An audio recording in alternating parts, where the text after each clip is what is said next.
Students, this is lesson U6A02. By the end of the lesson, you should be able to say I can solve for arcs and central angles by applying concepts of arcs and central angles. Let's take a look at this.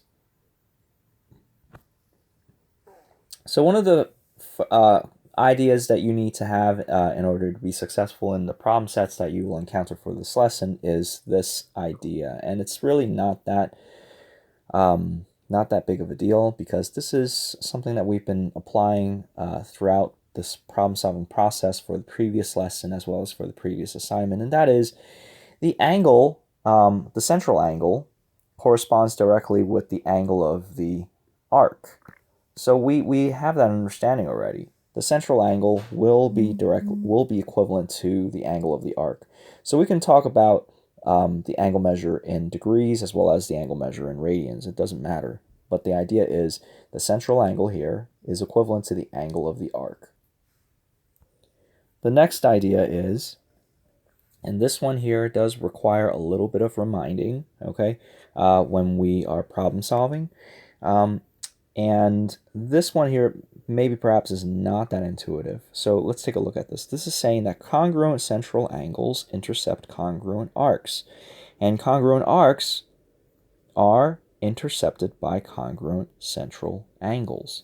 So let's try to digest that. If I have two arcs here, I have arc BC and I have arc DE, they are congruent. So therefore, the central angles must be the same.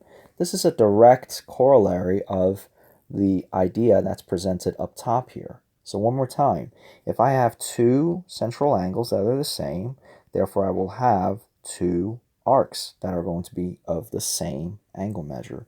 And then in reverse, that will be true as well. If I have two congruent arc measures, then I'm going to have two congruent central angles. That's what this is saying.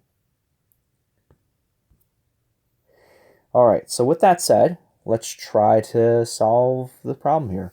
So I'm going to give you guys, I'm going to ask you guys to maybe pause the video and to try to do this on your own. So hopefully you guys had some time to think about this. So you're told we have several different chords here, but more importantly, you're told that segment AB is congruent to segment CD, which is also congruent to segment AE. So upon inspection, it also states that these segments here are radii. So the four segments there are radii, meaning, wait a minute, if all of these have 1 tick marks, then that means all of these will have 1 tick marks.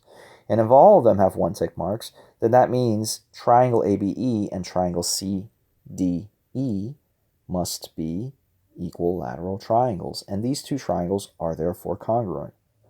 So if they're congruent and they're equilateral triangles, that means all of these angles here must be 60 degrees. All of these are 60 degrees. And if all of these are 60 degrees, right, arc CD must be equivalent to that of arc AB. And what must those arcs be? Well, they therefore must be 60 degrees. And they're 60 degrees not because of these angles over here, but because of the central angle. So I just want to make that clear. So again, we just articulated this.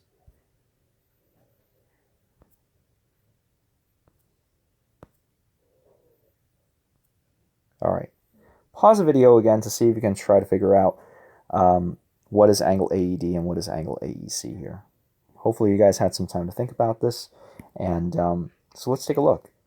So we have arc AD is 3x plus 2, and then we have arc BC is x plus 30, and you're told that segment AEB, DEC are diameters of the circle. So if they're indeed diameters, then that means we're going to have vertical angles. And anytime we have vertical angles, they are going to be the same. And since we have two congruent arcs, or actually since we have two congruent central angles, then that means the intercepted arc, AD, will therefore be congruent to BC.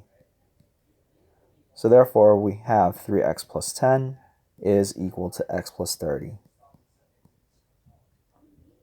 Let's solve for x. We're going to subtract x from both sides and subtract 10. We'll end up with 2x is equal to 20. Divide by 2, we end up with x is equal to 10.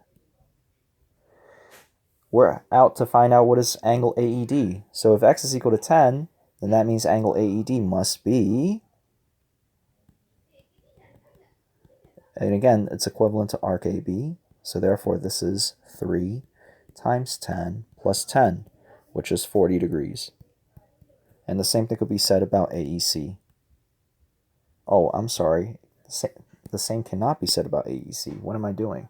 So if AED is 40 degrees, and we're asked to find out what AEC is, which is that angle there, angle AEC and angle AED are linear pairs, so therefore angle AEC must be 140 degrees because they have to be supplementary.